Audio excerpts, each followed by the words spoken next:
Has it been a long time since I have talked to you? Yes. Yes, it has. Am I excited to be back? Yes, yes, I am. Am I super excited to be back for a 24-hour readathon that I said I would probably never do again and only do a 12-hour readathon if I did ever do a readathon again? Sure.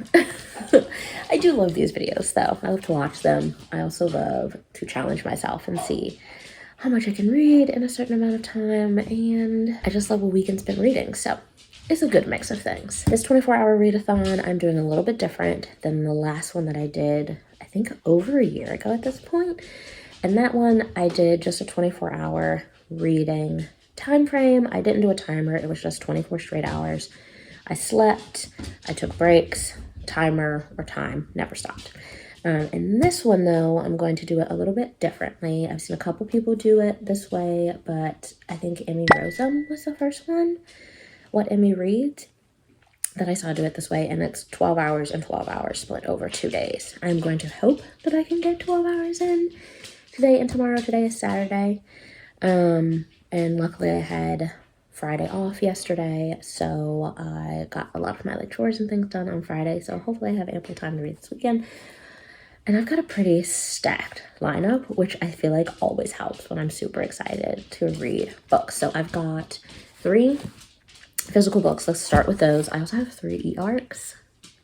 Your girl has been getting a lot of opportunities lately, so I'm really excited to talk about this, but we'll start with the physical books. This one's a library book. This one is called The Dollar Gut, I think is how you pronounce it. Dream Department Store. This is actually a Korean novel. It was translated, and my friend Nathan, What Nathan Reads, posted about this one. And I was like, that sounds really good. It actually gives Days at the Morisaki Bookshop vibes. And he said, yes, but more fantasy. So I'm really excited. This one is based on everyone, when you sleep, both people and animals, go to this dream department store and you buy your dream for the night, which I thought was a really cool concept. Then we've got To You at the Altar, by Rebecca Thorne. This is the 3rd in the Tomes and Tea series. Loved the first 2. This is cozy fantasy, and every time there's just more and more lesbians in the book, so can't beat that. And then Blood Over Brighthaven by Emma Wang is one that I've been hearing so much about. This is a fantasy. I think it's like an academic set. Yeah, High Magistrate at the University of Magics and Industry. So I think this person is the first and only woman to ever qualify. Yeah, we love that. We love strong female characters. So those are 3 physical books, 2 of which are library books. You know, I love me in my libraries. Then I've got 3 e-arcs.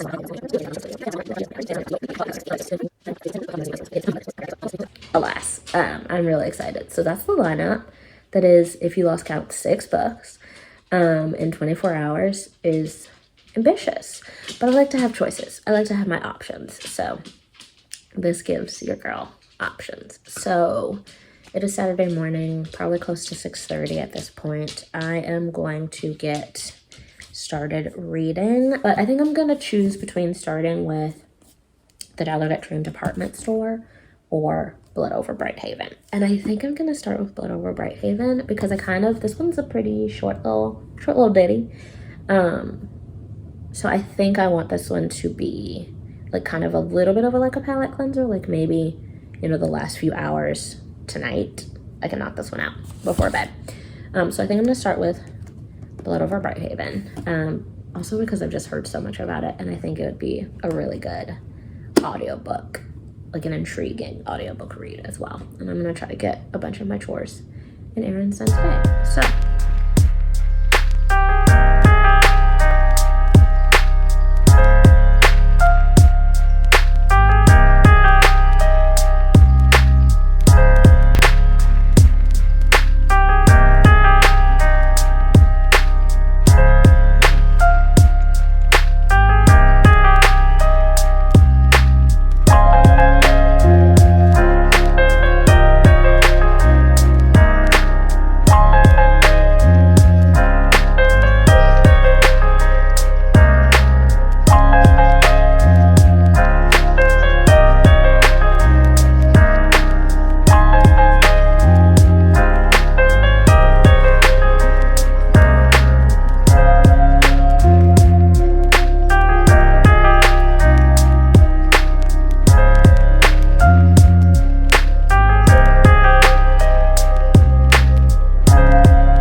got a kitten companion. All right, I am, let's see, 73 pages into Blood Over Brighthaven. I'm enjoying it. It's a very interesting world. I really like an academic setting quite a bit. Our main character, Siona, I think is maybe how you pronounce her name, has just made it as the first woman ever admitted to the High Magistrate at the University of Magics and Industry. And this is like essentially like the highest level of magic that exists in this world. And so it's really super interesting. You know, she's definitely dealing with a lot of patriarchy. But I also find her a little insufferable. I think because of how much she's had to focus on herself and her own academics for the sake of like progressing in this world that, you know, doesn't want women to progress. She is very like selfish. And I think there's also kind of like two cultures of people. There's the people who live in Tehran, I think is how you pronounce it, which is kind of, I guess, like this big civilized city. And then there's these people called the Quen, which live outside of the realm of the city. And the Quen are thought to be lesser people.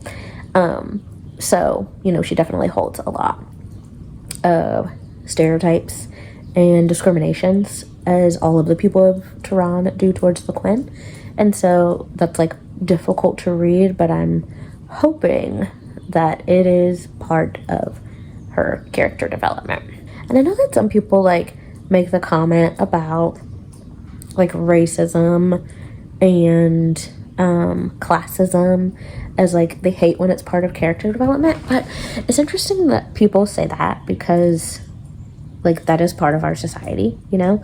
And I do think that unfortunately there are a lot of people who grew up in very racist, homophobic, classist, transphobic, able-minded families and cultures and societies and communities. And I truly dislike when those things are continued to be perpetuated in our society. And when I think about it on an individual level, though, I think there's room for growth. And I think there's room for people to progress and change their mind in their new ways. And I think that us seeing that in books is really, really important because it helps give the framework for people who maybe never took a good look at the way that they think to take a good look at the way that they think. Now, do we have a lot of people who read popular dystopian and or fantasy books and side with the rebellion and the revolution and like cannot seem to place that upon their everyday lives? Yeah, we do. But I am hopeful. I am hopeful that there are people out there who read those books and see it for what it is and apply it to their lives and learn something from all of those lit classes that we had to take in high school. Anyway, I am a little over an hour and a half into this. I'm reading very slowly this morning, very, very slowly. I'm a little tired and I'm waiting for my husband to awake for us to go get coffee and bagels and maybe some sweet treats to fuel the rest of this.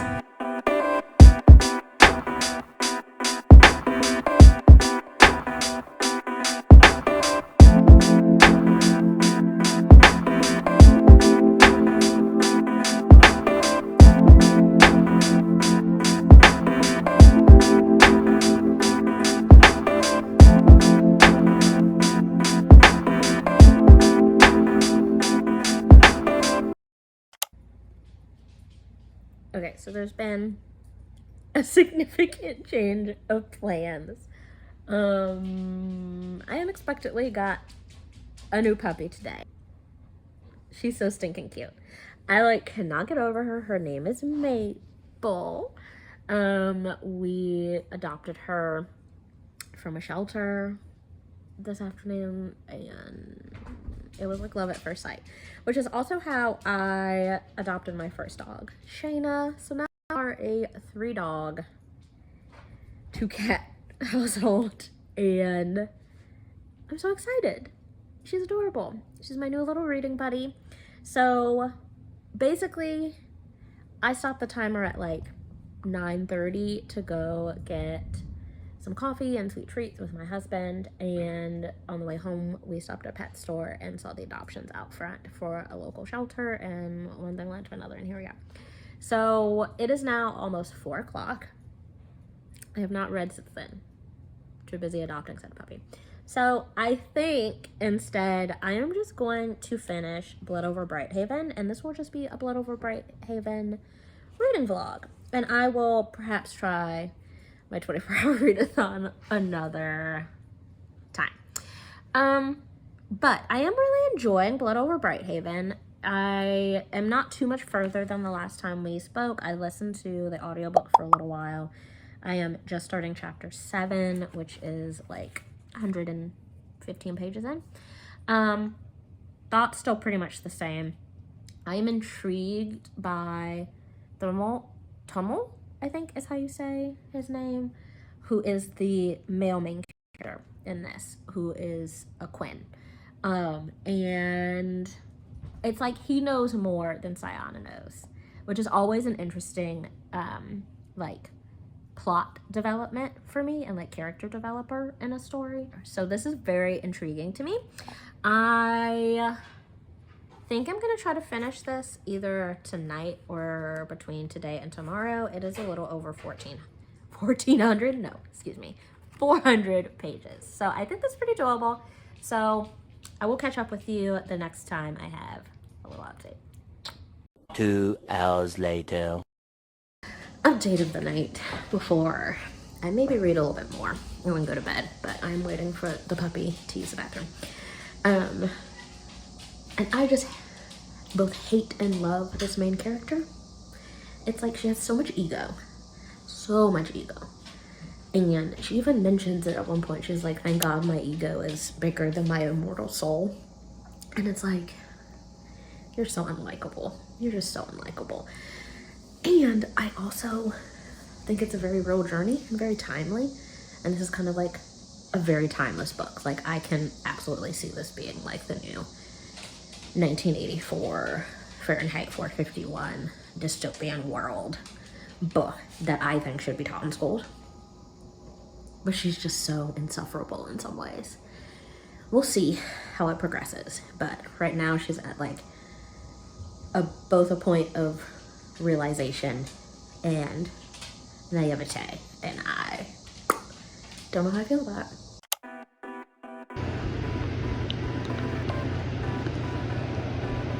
Okay, all right, that's enough of that.